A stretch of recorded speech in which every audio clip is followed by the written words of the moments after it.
Hi friends, welcome to my channel.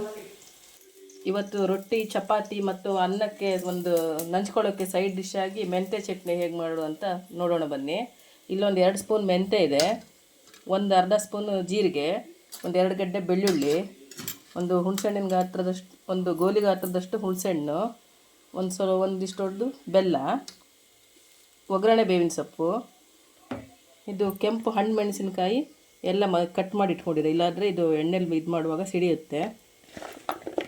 ಒಂದು 20 ಕೆಂಪು ಮೆಣಸು ಬೇಕು, ಹಸಿ ಮೆಣಸು, ಮತ್ತು ತೆಂಗಿನೆಣ್ಣೆ. ಮೊದಲೇ ಒಂದು ಬಾಣಲಿಗೆ ತೆಂಗಿನೆಣ್ಣೆ ಹಾಕೋಬೇಕು ಫ್ರೈ ಮಾಡಲಿಕ್ಕೆ, 1 ಸ್ಪೂನ್ ಆಗೋಷ್ಟು.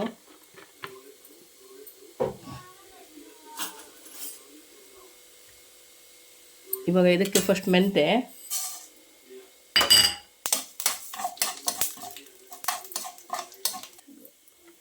ಇವಾಗ ಕೆಂಪಾಗಿದೆ, ಚೆನ್ನಾಗಿ ಬೆಂದು ಕೆಂಪಾಗಿದೆ.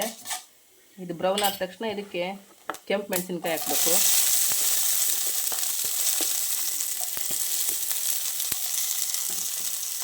ಇದು ಚೆನ್ನಾಗಿ ಫ್ರೈ ಆಗಬೇಕು ಎಣ್ಣೆಯಲ್ಲಿ. ಇದು ಹೊರಗಡೆನೇ ಇಟ್ಟರೆ ಒಂದು ವಾರದ ತನಕ ಏನೂ ಹಾಳಾಗಲ್ಲ. ಫ್ರಿಜ್ಜಲ್ಲಿ ಇಟ್ಟರೆ 1 ತಿಂಗಳ ತನಕ ಸ್ಟೋರ್ ಮಾಡಿಡ್ಬೋದು. ಇದು ಚಪಾತಿ ಮತ್ತು ರೊಟ್ಟಿಗೆ ಮೊಸರು ಹಾಕ್ಕೊಂಡು, ಈ ಚಟ್ನಿ ಸ್ವಲ್ಪ ಮೊಸರು ಹಾಕ್ಕೊಂಡ್ರೆ ತುಂಬ ಚೆನ್ನಾಗಾಗುತ್ತೆ ತಿನ್ನೋದಕ್ಕೆ, ತುಂಬ ಟೇಸ್ಟಿಯಾಗಿರುತ್ತೆ ಇದು.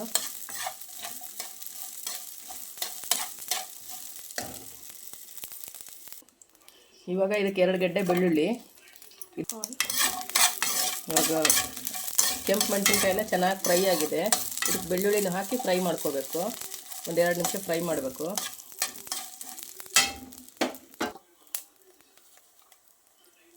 ಇದಕ್ಕೆ ಇವಾಗ ಜೀರಿಗೆ, ಒಗ್ಗರಣೆ ಬೇವಿನ ಸೊಪ್ಪು,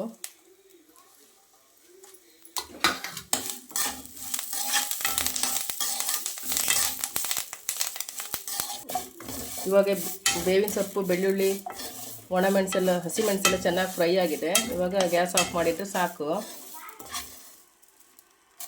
ಇದನ್ನೇನು ಮಿಕ್ಸಿ ಮಾಡಬೇಕು, ಹುಣಸೆಹಣ್ಣು, ಬೆಲ್ಲ ಮತ್ತು ಉಪ್ಪು ಹಾಕಿ ಮಿಕ್ಸಿ ಮಾಡಬೇಕು. ಮಿಕ್ಸಿಗೆ ಉಪ್ಪು,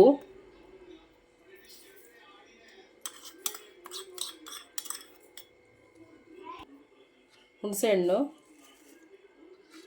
ಬೆಲ್ಲ ಇದನ್ನೆಲ್ಲ ಹಾಕಿ ನೀರು ಹಾಕದೆ ಮಿಕ್ಸಿ ಮಾಡಬೇಕು, ನೀರು ಹಾಕಬಾರ್ದು.